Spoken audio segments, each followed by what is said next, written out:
नमस्कार दोस्तों, एवरीथिंग अभिषेक YouTube channel पे मैं अभिषेक आप सभी का स्वागत करता हूं।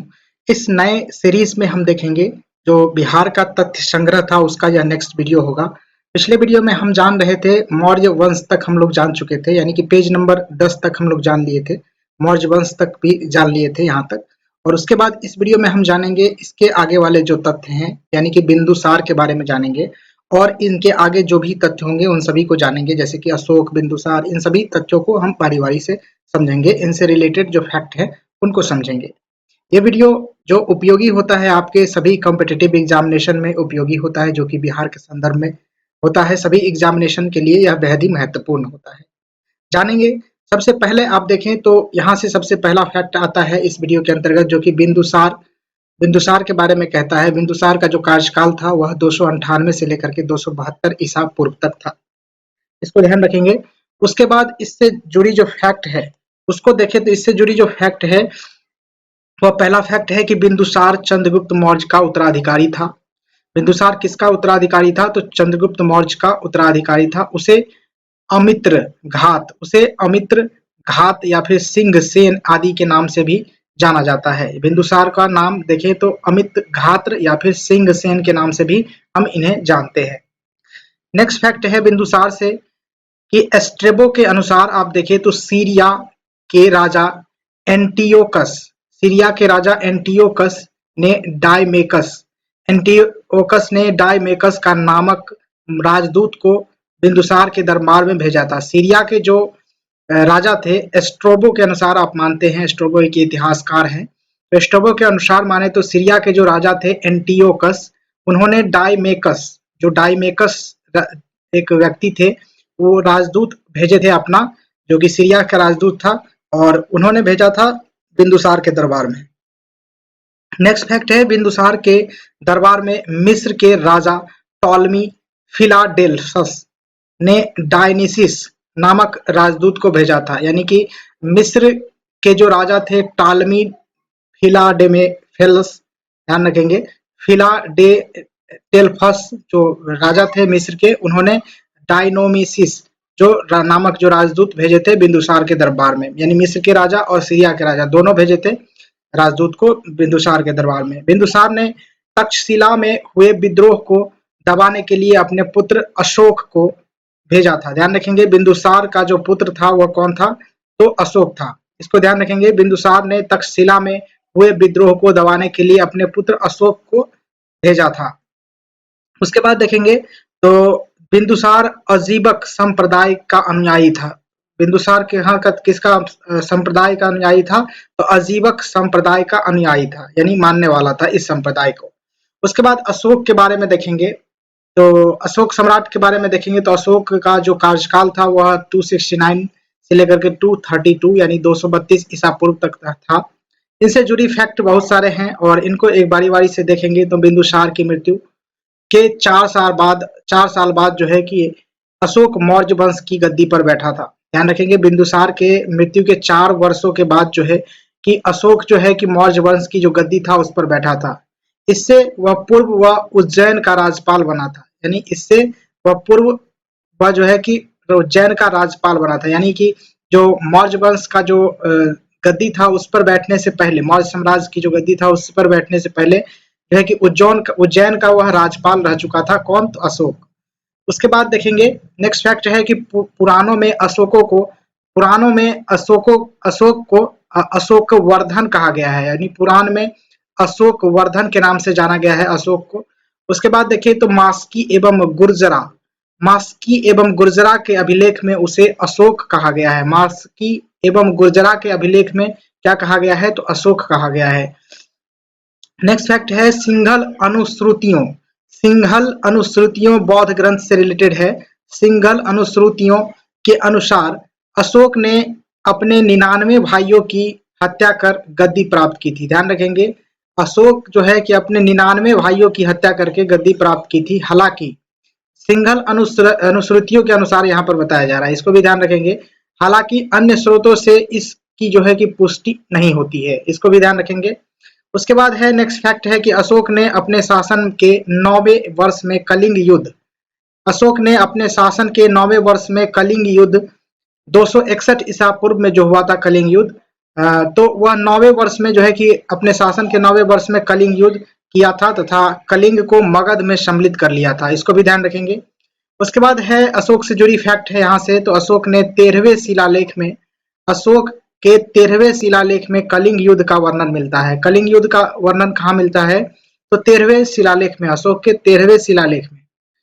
उसके बाद है कलिंग युद्ध के बाद अशोक ने बौद्ध धर्म को अपनाया। उससे पूर्व वह शैव धर्म को मानता था। यानी जो बौद्ध धर्म को कब अपनाया? तो कलिंग युद्ध के बाद उन्होंने बौद्ध धर्म को अपना लिया, और बौद्ध धर्म के अपनाने से पहले वह शैव धर्म को मानता था। कौन? अशोक। उसके बाद देखेंगे नेक्स्ट फैक्ट है दिव्यावदान। दिव्यावदान के अनुसार उपगुप्त ने अशोक को बौद्ध धर्म की दीक्षा दी थी। दिव्यावदान के अनुसार आप जाने तो अशोक को कौन जो है कि बौद्ध धर्म की दीक्षा दी थी? तो उपगुप्त ने। उसके बाद है नेक्स्ट फैक्ट है अशोक के शासन के कुछ महत्वपूर्ण वर्ष के बारे में यहाँ पर सारणी दिया गया है, इसको हम देखेंगे। तो पहला जो है, जो पहला पॉइंट है 9वें वर्ष में देखेंगे तो कलिंग युद्ध किया था। उसके बाद 10वें वर्ष में देखें तो बोध गया की यात्रा। उसके बाद 12वें वर्ष में देखें तो निगाली सागर की यात्रा किए थे। 13वें वर्ष में देखें तो 13वें वर्ष में धम्म का शिलालेखों में अंकन हुआ था। अशोक के धम्म का शिलालेखों में अंकन हुआ था। 14वें वर्ष में देने तो धम्म महामात्रों की नियुक्ति किया गया था। उसके बाद 20वें जो वर्ष था उसमें देखें तो लुम्बिनी की यात्रा किए थे, और अशोक ने कर घटा करके 1/8 कर दिया था। मतलब जो है कि कर जो है जितना टैक्स लग रहा था उसको घटा करके 1/8 कर दिया था, और 20वें वर्ष में ही लुम्बिनी की यात्रा किए थे अशोक सम्राट। 12वें चैप्टर में चलेंगे, 12वें जो पेज है उसमें चलेंगे तो देखेंगे यहाँ से फैक्ट है कि अशोक के बौद्ध धर्म के प्रचार के लिए अपने पुत्र महेंद्र एवं पुत्री संघमित्रा को श्रीलंका भेजा था। यानी अशोक जो है कि बौद्ध धर्म के प्रचार के लिए श्रीलंका किसे भेजा था? तो अपने पुत्र महेंद्र को और पुत्री संघमित्रा को भेजा था। नेक्स्ट फैक्ट है यहाँ से, तो देखेंगे कि अशोक ने तीसरी बौद्ध संगीति का आयोजन पाटलिपुत्र में करवाया था। अशोक ने तीसरी बौद्ध संगीति का आयोजन कहाँ करवाया था? तो पाटलिपुत्र में करवाया। नेक्स्ट फैक्ट है कि अशोक ने लगभग 37 वर्षों का शासन किया था। अशोक कितने वर्षों तक शासन किया था? तो लगभग 37 वर्ष का शासन किया था। उसकी मृत्यु देखे तो 232 ईसा पूर्व में हो गई थी। अशोक के बाद उसके 10वें उत्तराधिकारी, अशोक के बाद उसके 10वें उत्तराधिकारी ने शासन किया। ये उत्तराधिकारी किस प्रकार से है? तो देखेंगे तो उसके 10 उत्तराधिकारी थे। तो कौन कौन थे? तो पहला था कुणाल, दूसरा था बंधुपालित, तीसरा था इंद्रपालित, चौथा था दसून, पांचवा था देख सकते हैं दशरथ, उसके बाद छठा संप्रति, नेक्स्ट है शालीशुक, देवधर्मान, संत धनुष, सतधनुष, और लास्ट था बृहदर्थ। तो ध्यान है बृहदर्थ जो थे सबसे लास्ट शासक थे मौर्य साम्राज्य के। तो इसको बाद देखेंगे यहाँ से भी लिखा भी गया है। तो फैक्ट के रूप में जाने तो मौर्य वंश का अंतिम शासक बृहदर्थ था। बृहदर्थ जो था सबसे अंतिम शासक था अशोक यानी मौर्य वंश का। उसके बाद देखें तो मौर्य वंश का शासन टोटल आप देखेंगे तो 137 वर्षों तक रहा था। इसको भी ध्यान रखेंगे, यह इंपोर्टेंट है। वीडियो कैसा लग रहा है निश्चित रूप से आप कमेंट करके बताइएगा, शेयर कर लीजिएगा दोस्तों के साथ, और लगे हाथ अगर चैनल पे नए हैं, पहली बार देख रहे हैं वीडियो, तो प्लीज सब्सक्राइब करके बेल आइकन प्रेस कर लीजिएगा। और जो है लाइक करना मत भूलिएगा। लाइक करने से मात्र एक मोटिवेशन मिलता है, जिसके लिए आप लोगों के लिए हम वीडियो बना के लाते हैं, अच्छे से अच्छे कंटेंट खोज के लाते हैं। आगे बढ़ेंगे तो देख सकते हैं जो नेक्स्ट फैक्ट के रूप में है कि बौद्ध धर्म का एवं जो है कि जैन धर्म के बारे में, बौद्ध धर्म एवं जैन धर्म के बारे में जानेंगे यहाँ से। तो फैक्ट है सबसे पहले जानेंगे तो बौद्ध धर्म के बारे में। इनसे रिलेटेड फैक्ट सबसे पहला है कि बौद्ध धर्म के संस्थापक थे कौन? तो गौतम बुद्ध थे। उनका जन्म देखे तो 563 ईसा पूर्व में लुम्बिनी नेपाल में अवस्थित है, वहां पर हुआ था इनका जन्म गौतम बुद्ध का। नेक्स्ट फैक्ट है उन्हें शाक्य मुनि एवं लाइट ऑफ एशिया यानी एशिया का ज्योति पुंज के नाम से भी जाना जाता है। किन्हें? तो गौतम बुद्ध को। उसके बाद फैक्ट है कि उनके बचपन का नाम सिद्धार्थ था, उनके पिता का नाम शुद्धोधन था, और उनके माता का नाम महामाया देवी था। उसके बाद उसके सौतेली माँ जो थी या फिर मौसी का नाम जाने, सौतेली माँ या फिर मौसी दोनों सेम थी। तो यहाँ पर उसकी नाम थी नाम था जो है कि प्रजापति गौतमी, ध्यान रखेंगे प्रजापति गौतमी। उसके बाद है उनकी पत्नी का नाम देखें, यानी गौतम बुद्ध की पत्नी का नाम यशोधरा था, जो 16 वर्ष की आयु में विवाह हुआ था उनसे, गौतम बुद्ध से। उसके बाद देखें तो उनके पुत्र का नाम राहुल था, इसको भी ध्यान रखेंगे, गौतम बुद्ध के पुत्र का नाम राहुल था। और बुद्ध ने 4 दृश्य देखे थे, जिसमें कि बूढ़ा व्यक्ति, बीमार व्यक्ति, एक शव और एक सन्यासी। ध्यान रखेंगे बुद्ध ने कौन से 4 दृश्य देखा था, तो 4 दृश्य, बूढ़ा व्यक्ति, बीमार व्यक्ति, उसके बाद एक शव और एक सन्यासी को देखा था। उसके बाद नेक्स्ट फैक्ट है कि उन्होंने 29 वर्ष की आयु में गृह त्याग कर संन्यास को अपना लिया था। उसके बाद है फैक्ट गौतम बुद्ध से रिलेटेड यहाँ पर कि 6 वर्षों तक तपस्या के बाद जो है कि 35 वर्ष की आयु में इन्हें ज्ञान की प्राप्ति हुई थी। उसके बाद जो है कि उन्हें तथागत एवं बुद्ध कहा गया। तो ध्यान रखेंगे जो बुद्ध कब कहा गया, तो ज्ञान प्राप्ति के बाद उन्हें 35 वर्ष की आयु में ज्ञान की प्राप्ति हुई, 6 वर्ष तपस्या किए थे वो, उनके बाद जो है कि ज्ञान की प्राप्ति हुई, उसके बाद जो है कि इन्हें बुद्ध कहा जाने लगा।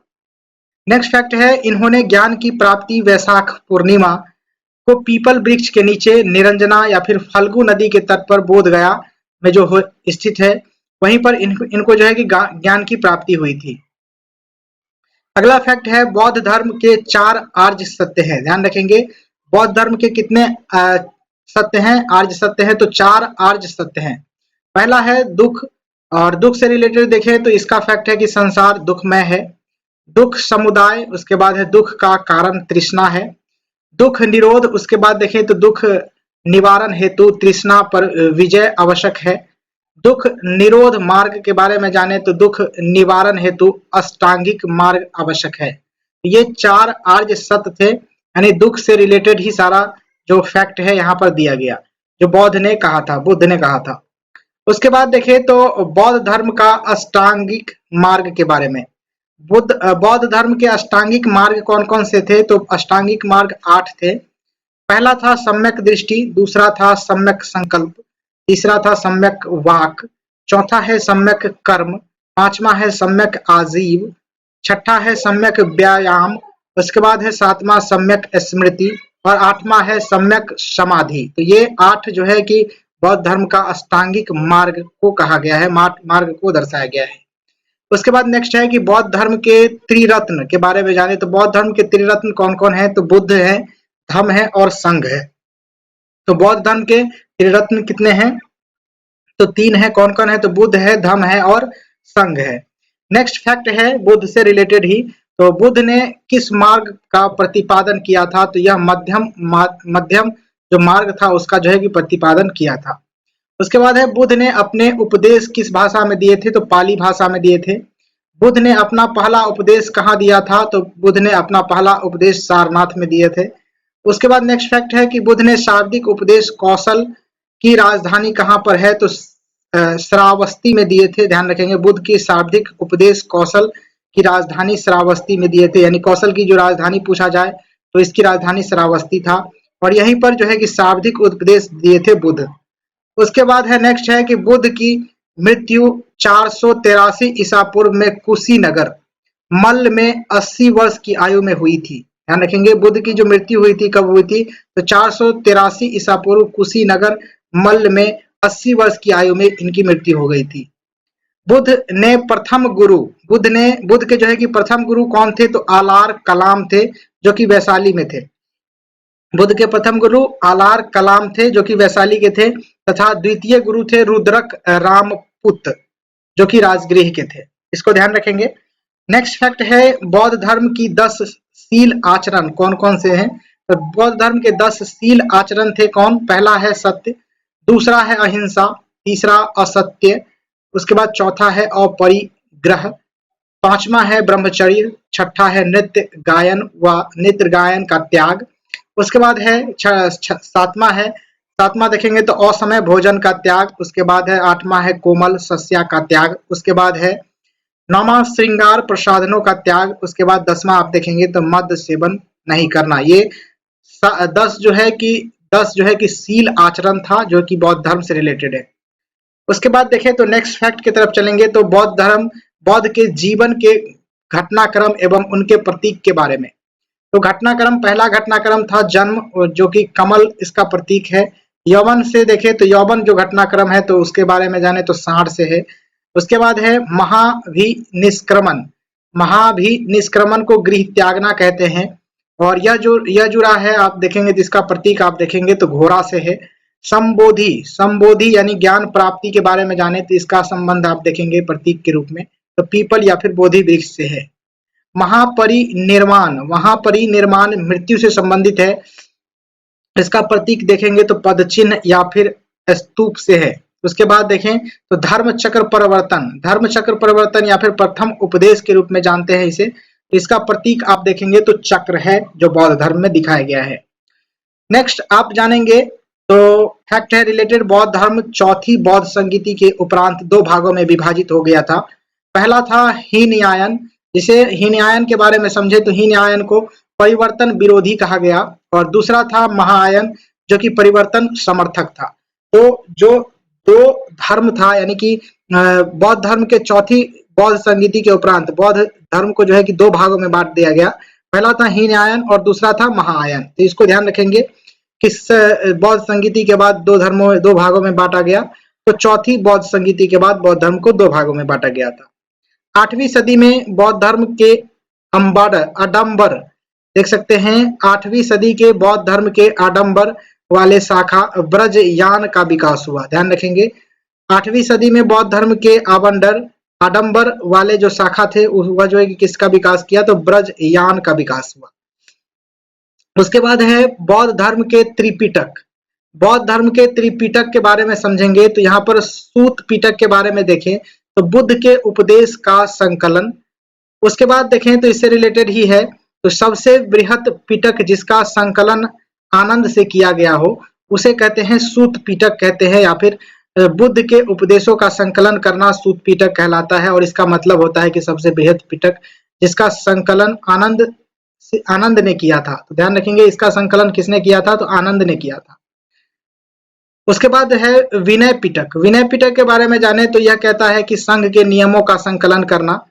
और सबसे लघुत्तम पिटक जिसका संकलन उपाली ने किया था, यह जो है कि सबसे लघुत्तम पिटक है और इसका संकलन उपाली ने किया था।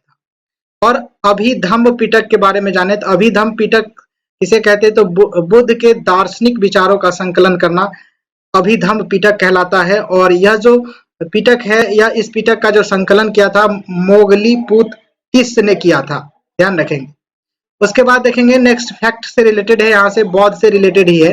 बौद्ध संगति एवं सभा के बारे में बताया गया है कि कब कब हुआ था। ये 4 संगीति हुआ था या फिर सभा कह ले तो 4 सभा हुआ था बुद्ध का। तो पहला आप देखेंगे तो 483 ईसा पूर्व में हुआ था राजगृह में। और उस समय जो शासक थे वहां के राजगृह के अजात शत्रु थे, और अध्यक्ष आप देखेंगे तो महाकश्यप थे। और इसकी विशेषता क्या रही थी, तो सूत पिटक विनय पिटक की रचना करना जो है कि इसकी मुख्य विशेषता रही थी। द्वितीय जो संगीति हुआ था 383 ईसा पूर्व में, तो वहां का जो स्थान हुआ था यह कहाँ हुआ था, तो वैशाली में हुआ था। तो काला कोस जो थे उस समय जो है कि इसका शासक थे वैशाली का। और अध्यक्ष के रूप में जाने तो साबा कामी इसके अध्यक्ष रहे थे। द्वितीय जो मतलब जो है कि द्वितीय जो संगीति हुआ था बौद्ध का उसके जो है कि अध्यक्ष साबा कामी थे। इसके अंतर्गत जो विशेषता रही थी इस संगीति के अंतर्गत महासिंघक एवं स्थाविर के रूप में विभाजन हुआ था। तो इसको ध्यान रखेंगे। तृतीय जो संगीति था जो कि 251 ईसा पूर्व में हुआ था, इसका स्थान आप देखेंगे तो पाटलिपुत्र में हुआ था। उस समय वहां के शासक थे अशोक, और इसके अध्यक्ष आप देखेंगे तो मोगलीपुत्र तिस्स थे। इसकी जो विशेषता देखें तो इस संगीति की विशेषता रही थी अभिधम्म पिटक का संकलन करना। उसके बाद चतुर्थ जो संगीति हुआ था वह ईस्वी के प्रथम शताब्दी में ही हुआ था। तो इसमें आप देखेंगे तो इसका स्थान है कुंडल वन कश्मीर में। इसका जो है कि संगीति का आयोजन हुआ था, और उस समय यहाँ के जो शासक थे वह कौन थे, तो कनिष्क थे। उसके बाद देखें तो इसके अध्यक्ष के बारे में जाने तो वासुमित्र अश्वघोष जो थे यहाँ के अध्यक्ष बने थे इस चतुर्थ संगीति के। वासुमित्र और अश्वघोष। उसके बाद इससे जुड़ी विशेषता देखें तो महायान एवं हीनयान में विभाजित हो गया था बौद्ध धर्म। इसको भी आप ध्यान रखेंगे। अगला फैक्ट के रूप में देखें तो नेक्स्ट फैक्ट है बौद्ध धर्म का परम लक्ष्य। बौद्ध धर्म का परम लक्ष्य है निर्वाण। ध्यान रखेंगे बौद्ध धर्म का परम लक्ष्य क्या है, तो निर्वाण की प्राप्ति करना। दूसरा है बौद्ध धर्म के पुनर्जन्म की कथा कहाँ से मिलती है, तो जातक की कथा से मिलती है। उसके बाद देखें तो चैत्य, चैत्य बौद्ध धर्म का पूजा घर कहा जाता है। चैत्य को मतलब बौद्ध धर्म में पूजा का बौद्ध धर्म का पूजा घर कहते हैं। ध्यान रखेंगे चैत्य को बौद्ध धर्म का पूजा घर कहते हैं। और स्तूप को कहते हैं बौद्ध धर्म के पवित्र अवशेषों का संग्रहण स्थल। स्तूप क्या किसे कहते हैं, बौद्ध धर्म के अंतर्गत देखें तो बौद्ध धर्म के पवित्र अवशेषों का संग्रहण स्थल कहते हैं। विहार के बारे में जाने तो विहार देखेंगे तो बौद्ध भिक्षुकों का जो है कि निवास स्थान को विहार कहा जाता है। जानेंगे यहाँ से अगला फैक्ट है जैन धर्म। जैन धर्म के बारे में जाने तो जैन धर्म के संस्थापक आप देखेंगे तो ऋषभ देव थे। उसके बाद है वे जैन धर्म के प्रथम तीर्थकार भी रहे थे। कौन, तो ऋषभ देव। और उन्होंने आदित्यनाथ और वृषभनाथ को भी कहा था। ध्यान रखेंगे उन्हें आदित्यनाथ और वृषभनाथ भी कहा जाता है। इसको किनको, तो ऋषभ देव को जो है कि आदित्यनाथ और वृषभनाथ भी कहा जाता है, जो कि जैन धर्म के संस्थापक थे।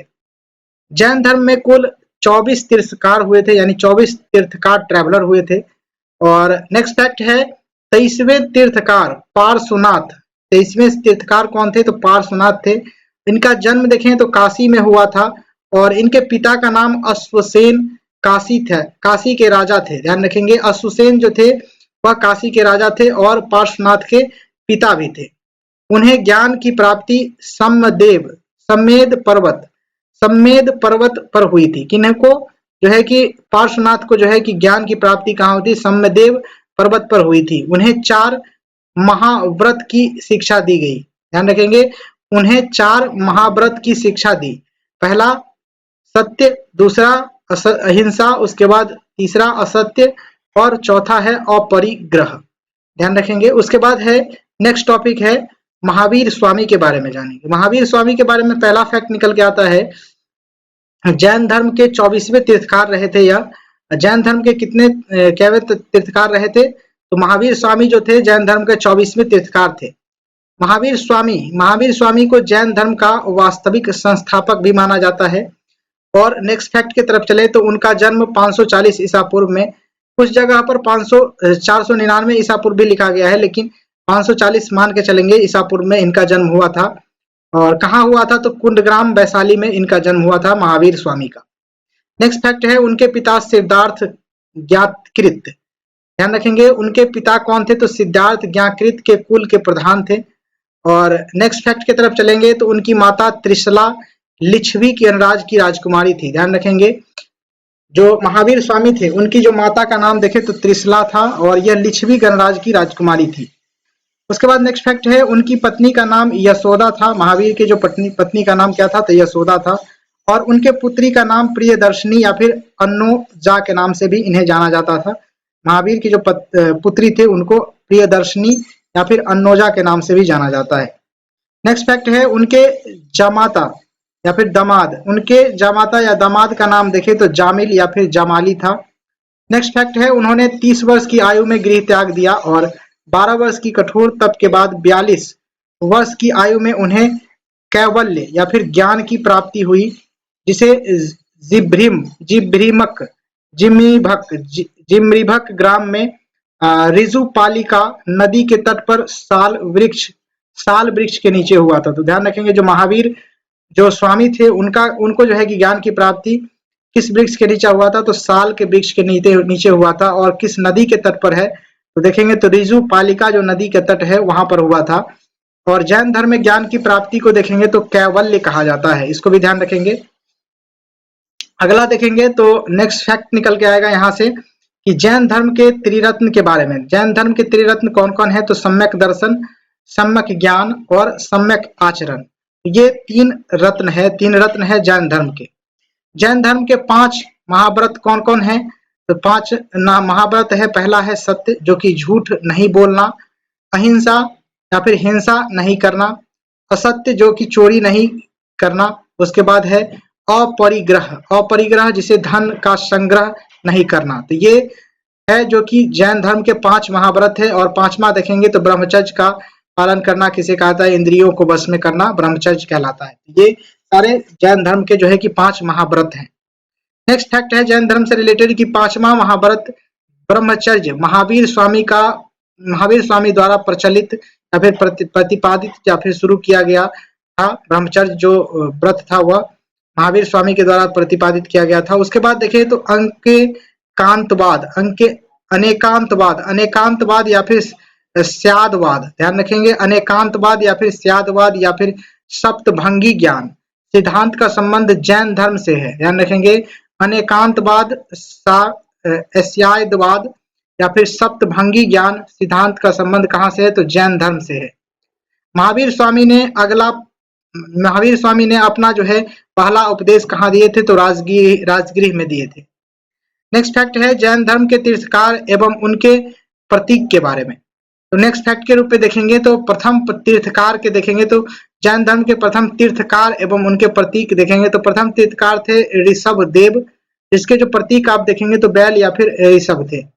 द्वितीय तीर्थकार थे अजीतनाथ, ध्यान रखेंगे, जो द्वितीय तीर्थकार थे जैन धर्म के वह कौन थे? तो अजीतनाथ थे। इसका चिन्ह जब देखेंगे तो हाथी था।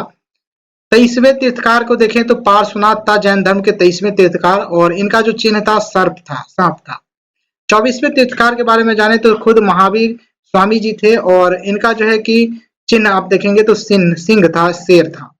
नोट के रूप में फैक्ट है एक महत्वपूर्ण, उसको जान लेते हैं कि महावीर स्वामी के अतिरिक्त 12वें तीर्थकार वासुपूज्य, महावीर स्वामी के अतिरिक्त 12वें तीर्थकार वासुपूज्य का जन्म बिहार में हुआ था। इसको भी ध्यान रखेंगे। अगला फैक्ट है जैन संगीति या फिर जैन जो सभा होता है उसके बारे में कहा जा रहा है। तो पहला जो हुआ था सभा या फिर संगीति वह 310 ईसा पूर्व में पाटलिपुत्रा में हुआ था, बिहार में, और इसके समय जो है कि शासक वहां के देखे तो चंद्रगुप्त मौर्य था और स्थूलभद्र इसके अध्यक्ष रहे थे। यानी प्रथम जो जैन संगीति हुआ था 310 ईस्वी में, 310 ईसा पूर्व में, जो कि पाटलिपुत्रा बिहार में हुआ था। उसके समय जो वहां का शासक चंद्रगुप्त मौर्य था और अध्यक्ष स्थूलभद्र थे। इसकी विशेषता के बारे में जाने तो दिगंबर एवं श्वेतांबर में जैन धर्म का विभाजन। दूसरा फैक्ट है, यानी दूसरी विशेषता है जैन धर्म के 12वें अंगों का संकलन करना, इसका जो है कि विशेषता रहा था इस संगीति का। उसके बाद द्वितीय संगीति के बारे में जाने तो 512 ईस्वी में इसका द्वितीय संगीति हुआ था, और इसका स्थान आप देखेंगे तो बल्लभी गुजरात में अवस्थित है, वहां पर हुआ था। और इस समय यहाँ पर शासक कौन था तो उसका नोटेड नहीं है, इसको ध्यान रखेंगे। और देववर्धी क्षमावर्धन इसके जो है कि अध्यक्ष रहे थे। और इसी से जुड़ी जानकारी देखें तो इसके विशेषता के बारे में देखने को मिलेगा कि जैन धर्म ग्रंथों का अंतिम संकलन जो है कि इसकी विशेषता रही थी, अंतिम विशेषता रही थी। उसके बाद देखेंगे नेक्स्ट फैक्ट है महावीर स्वामी का मृत्यु 468 ईसा पूर्व में 72वें वर्ष की आयु में पावापुरी में हुई थी। महावीर स्वामी का जी का जो है कि मृत्यु 468 ईसा पूर्व में 72 वर्ष की आयु में पावापुरी में हुई थी। नेक्स्ट है जैन धर्म का विभाजन प्रथम जैन संगीति में और श्वेतांबर और दिगंबर के रूप में हुआ था। यानी प्रथम जैन जो है कि जैन धर्म का जो है कि विभाजन आप देखेंगे तो यह प्रथम जैन संगीति में हुआ था। किस प्रकार से हुआ था? तो श्वेतांबर और दिगंबर के रूप में। नेक्स्ट देखेंगे दिगंबर भद्रबाहु के नेतृत्व प्रदान किया। यानी दिगंबर जो था, जो दिगंबर जो धर्म था उसमें देखेंगे तो भद्रबाहु के नेतृत्व प्रदान किया। उन्होंने परिवर्तन को स्वीकार नहीं करते हुए पूर्ण नग्नता एवं कठोरता को अपनाया गया। यानी कि भद्रबाहु के द्वारा किसी भी परिवर्तन को स्वीकार नहीं किया गया एवं जो है कि जो भी कानून बनाया गया उसको मतलब कड़े ढंग से अपनाया गया। उसके बाद श्वेतांबर के बारे में जानें। श्वेतांबर जो धर्म था वह स्थूलभद्र ने इन्हें जो है कि नेतृत्व किया था, और उनमें जो है कि श्वेत वस्त्र पहनने की जो परंपरा थी तथा यह दिगंबर की तुलना में कम कठोर था। तो इसको ध्यान रखेंगे। स्थूलभद्र था जो श्वेतांबर जो धर्म थे, जो कि जैन धर्म को 2 भागों में बांटा गया था प्रथम जैन संगीति के अंदर ही। तो इसमें जो है दिगंबर के बारे में, श्वेतांबर के बारे में जाने तो श्वेतांबर में श्वेत वस्त्र पहनने की परंपरा थी और दिगंबर जैसे उतना कड़ा रुख यह अपनाता नहीं था। अब जानेंगे शुंग वंश के बारे में। शुंग वंश के बारे में जानेंगे तो पहला फैक्ट निकल के आता है मौर्य वंश के अंतिम शासक बृहद्रथ थे। बृहद्रथ की जो हत्या पुष्यमित्र शुंग के द्वारा 185 ईसा पूर्व में शुंग वंश की स्थापना कर ली गई। ध्यान रखेंगे, बृहद्रथ के जो हत्या करने के बाद पुष्यमित्र शुंग ने कि 185 ईसा पूर्व में शुंग वंश की स्थापना कर ली। और पुष्यमित्र शुंग ब्राह्मण था। ध्यान रखेंगे, पुष्यमित्र शुंग जो था वह कौन था, तो ब्राह्मण था और वह बृहद्रथ का सेनापति भी था। तो ध्यान रखेंगे, जो सेनापति था बृहद्रथ का, उसी ने है कि उसका हत्या करके और उसकी हत्या लिया था। उसके बाद है पुष्यमित्र ने सेनानी के उपाधि ले ली थी। पुष्यमित्र ने किसकी उपाधि ली थी, तो सेनानी की उपाधि ली थी। और उसने यवनों के आक्रमण को विफल किया था। तो इसको ध्यान रखेंगे, पुष्यमित्र ने जो है सेनानी की उपाधि ली थी और उसने यवनों के आक्रमण को जो है कि विफल किया था।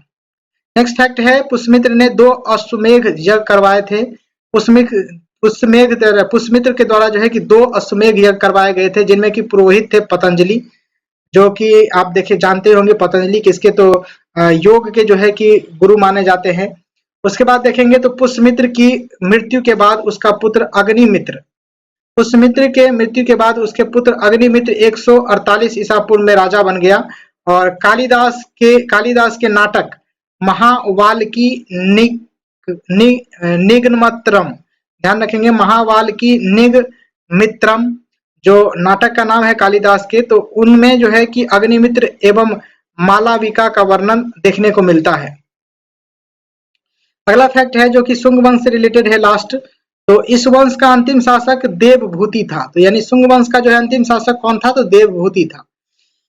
उसके बाद देखेंगे तो यहां से निकल के आता है फैक्ट जो कि कहता है कण्व वंश।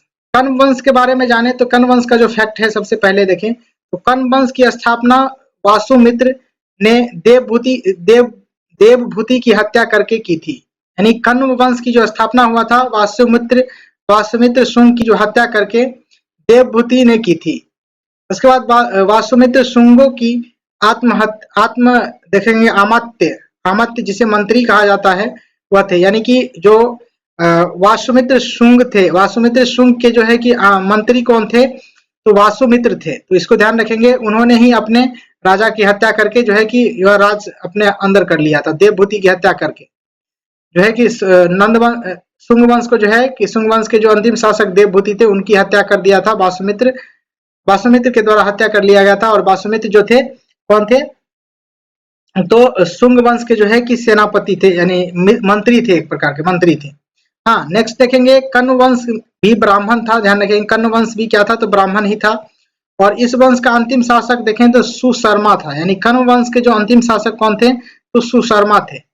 उसके बाद नेक्स्ट है सातवाहन वंश के संस्थापक कौन थे, तो सातवाहन वंश के संस्थापक देखें तो सिमुक और सुशर्मा की हत्या कर कण्व वंश का जो है कि अंत कर दिया गया। सातवाहन वंश के संस्थापक कौन थे, सिमुक और सुशर्मा थे। इन्होंने क्या किया, तो कण्व वंश के जो शासक थे, यानी कण्व वंश के शासक कौन थे, तो विश्वामित्र थे, वसुमित्र थे। तो वसुमित्र की हत्या करके सिमुक एवं सुशर्मा ने हत्या करके उसको जो है कि अपने अंदर मिला लिया। ये फैक्ट था रिलेटेड बिहार से, यानी बिहार तथ्य संग्रह से रिलेटेड तीसरा वीडियो था यह। चौथे वीडियो में हम देखेंगे, चौथे क्लास में देखेंगे बिहार से जुड़ी तथ्य, और जो कि 17वें नंबर चैप्टर से शुरू होगा, 17वें नंबर अध्याय पेज नंबर से शुरू होगा, जिसमें कि कुषाण वंश और अन्य सारे कई फैक्टों के बारे में हम जानेंगे नेक्स्ट वीडियो में। फिलहाल इस वीडियो को यहाँ तक रखेंगे। वीडियो कैसा लगा निश्चित रूप से लाइक करके बताइएगा, शेयर करके बताइएगा, और कमेंट करके ही बताना पड़ेगा आप। तो ये देख करिएगा, कमेंट करके जरूर बताइएगा किस तरीके का वीडियो रहा यह। फिलहाल के लिए यहाँ तक रखेंगे। Thank you for watching this video. जय हिंद, वंदे मातरम।